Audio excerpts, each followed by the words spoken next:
और आपको बता दें, नवनीत राणा जो कि अमरावती से निर्दलीय सांसद हैं, उन्होंने बड़ा आरोप लगाया है शिवसेना के सांसद अरविंद सावंत पर कि अरविंद सावंत ने लोकसभा की लॉबी में नवनीत राणा को धमकाने की कोशिश की। और इस वक्त सांसद नवनीत राणा हमारे साथ लाइव मौजूद हैं। नवनीत जी, स्वागत है आपका TV9 भारतवर्ष पर। सबसे पहले जब कल आपकी चिट्ठी सामने आई तो हम सब चौंक गए। बहुत ही सनसनीखेज आरोप आपने अरविंद सावंत पर लगाया है। ऐसा कैसे मुमकिन हो सकता है कि लोकसभा की लॉबी में एक सांसद दूसरे सांसद को धमकाए? हुआ क्या आपके साथ, जरा बताएंगी?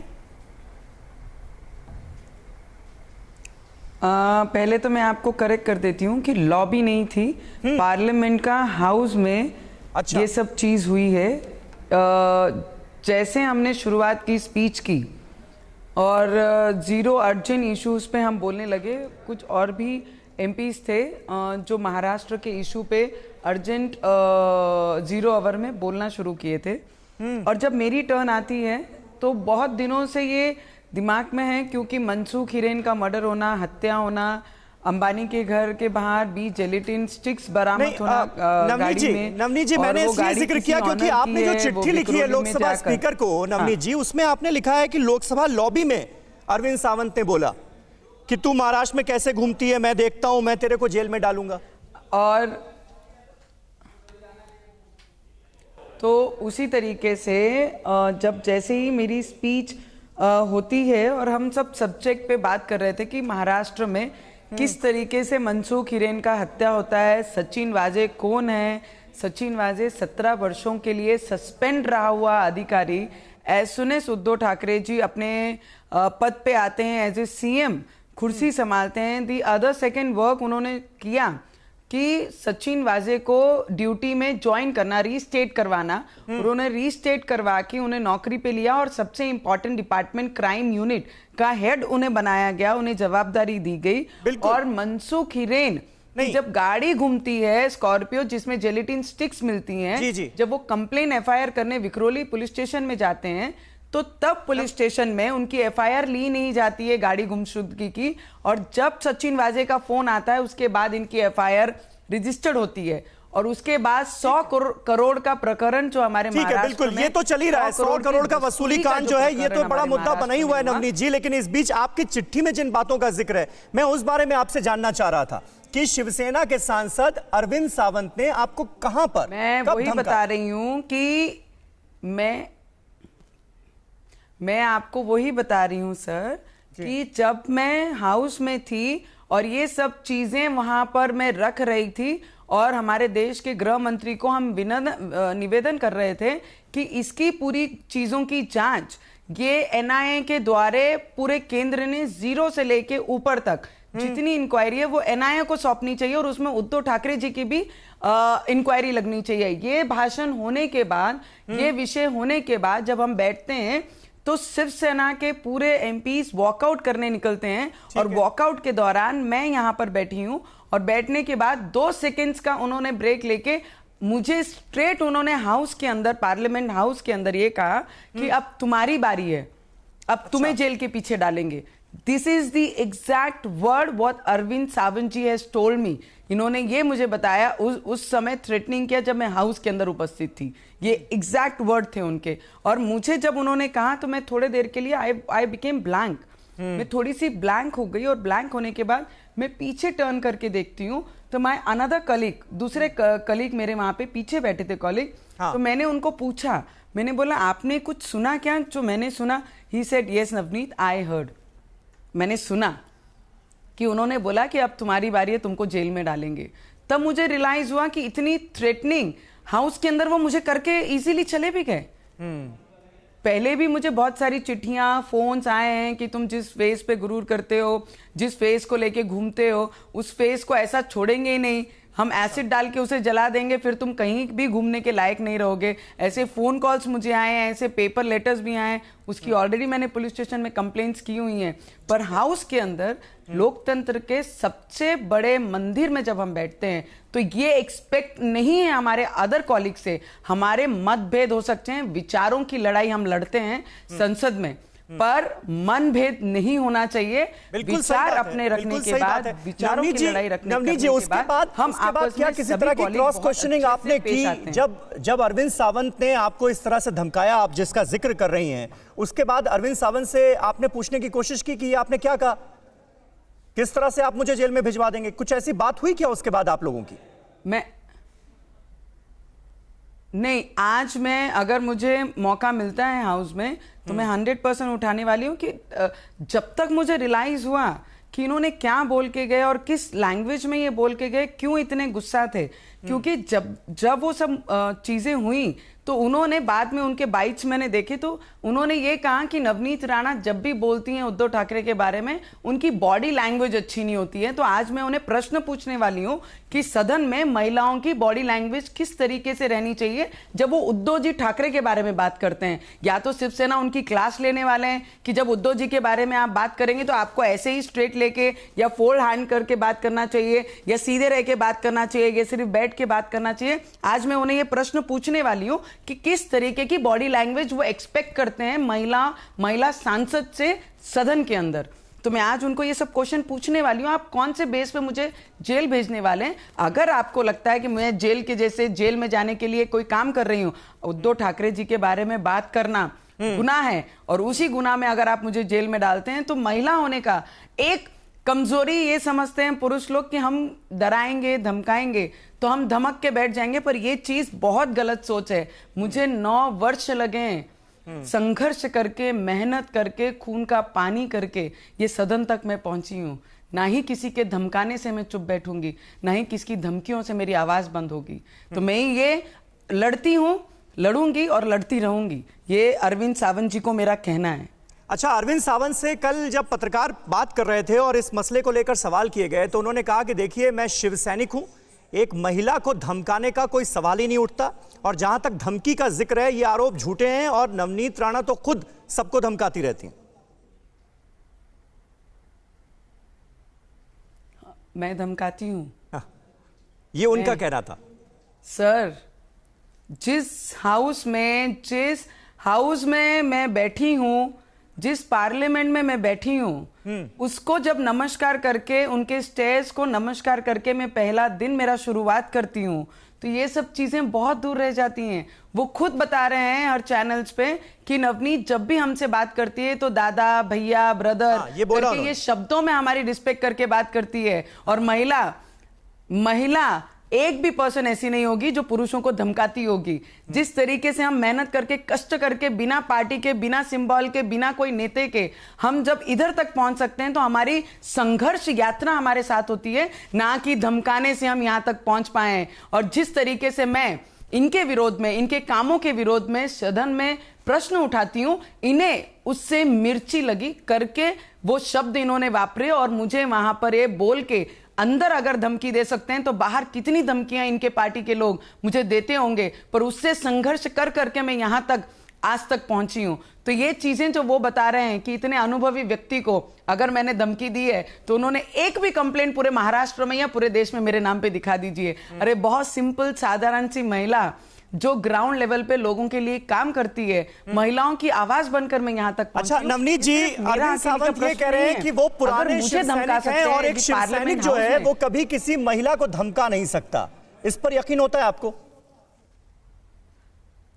सर, शिव सैनिक क्या करते हैं महाराष्ट्र में और महाराष्ट्र की जनता को बताने की जरूरत नहीं है। महाराष्ट्र में शिवसेना कौन से बेस पे लड़ती आई है, किस तरीके से गुंडागर्दी करते आई है, ये किसी को स्पष्ट करने की कोई जरूरत नहीं है। और मुझे लड़ाई करनी है तो मैं बाहर लड़ाई कर सकती हूं, पर वो उस हाउस में रहने के बाद हाउस में किस तरीके से क्या हुआ उस पे कोई नकार नहीं सकता। और जो चीज मैं बोल रही हूं उसमें एक एक शब्दों का सत्य छुपा हुआ है, उसमें कोई भी झूठ कहीं पर भी नहीं है। अगर वो नकार सकते हैं, मैं नहीं नकारूंगी।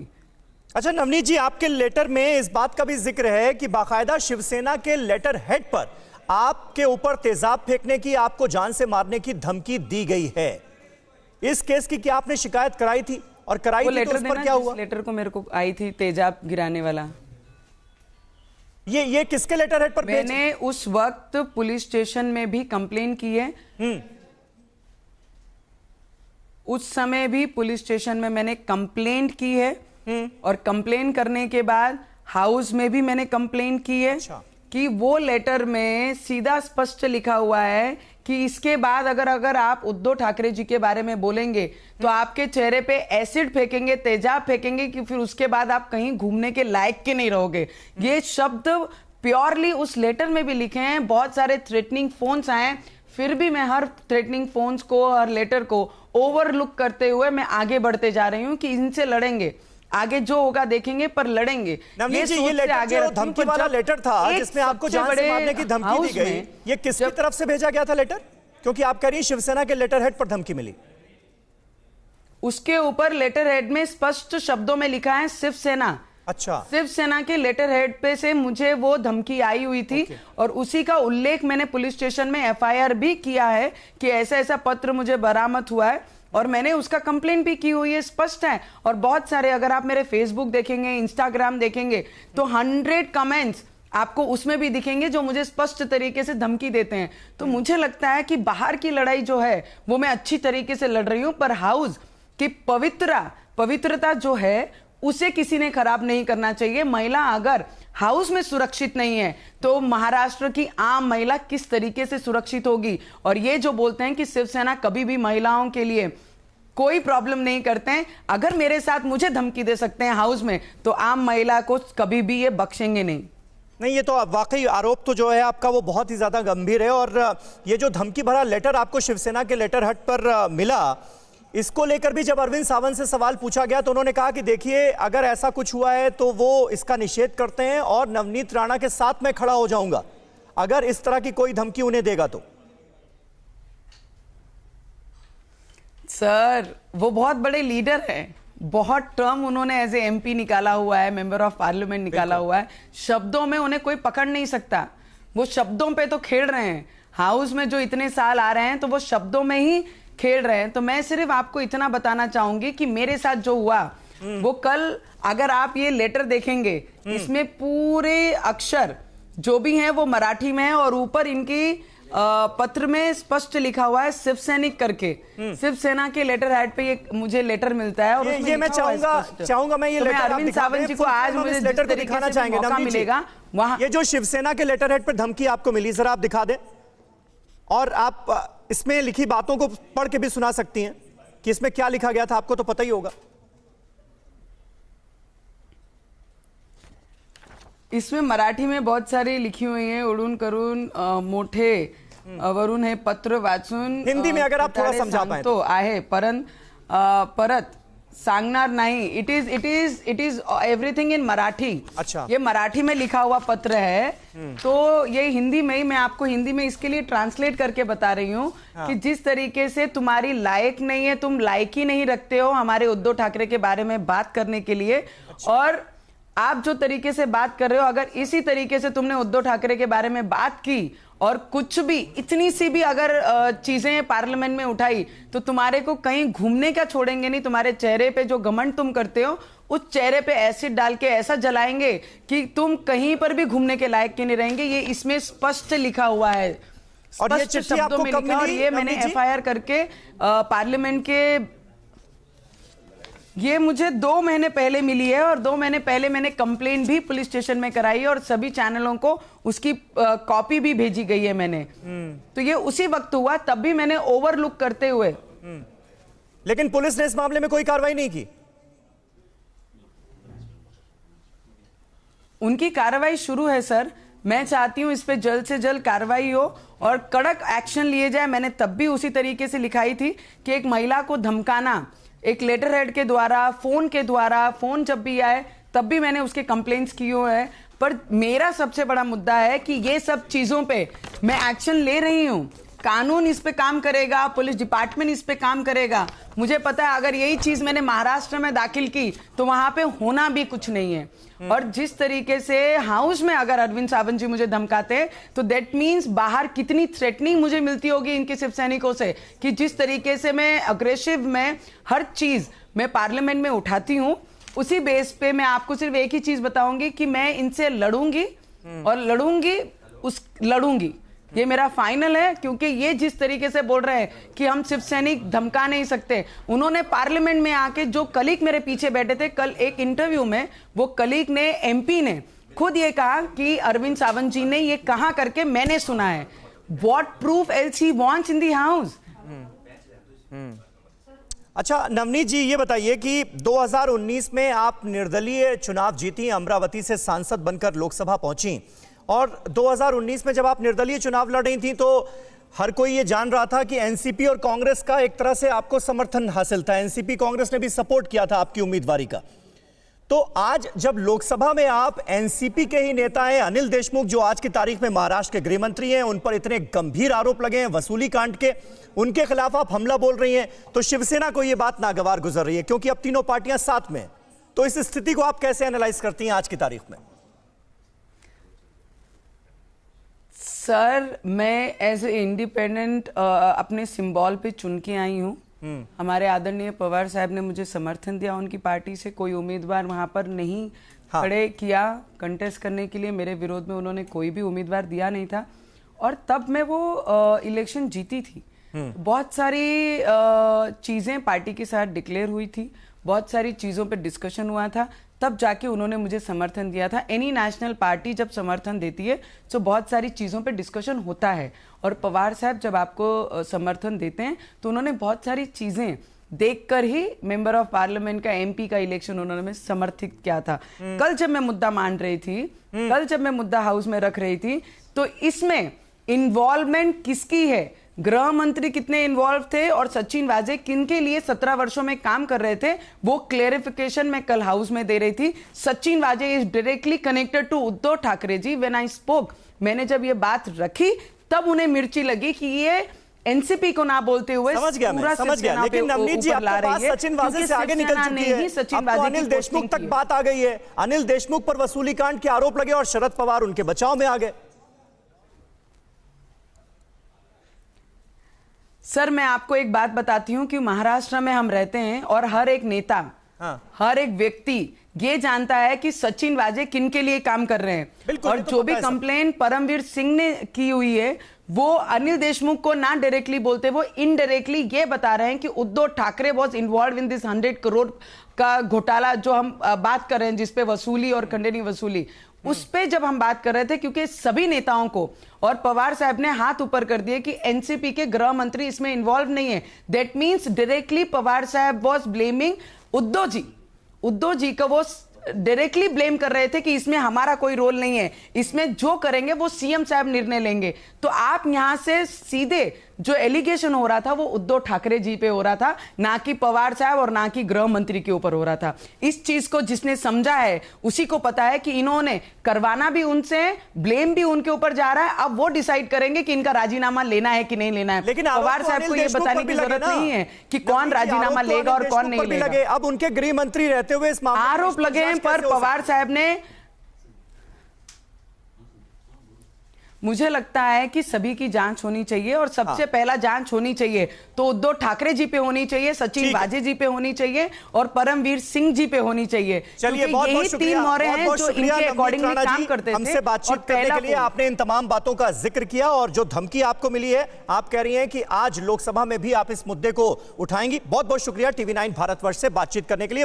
अड़ी सोमवार से शुक्रवार शाम 6 बजे सिर्फ TV9 भारतवर्ष पर।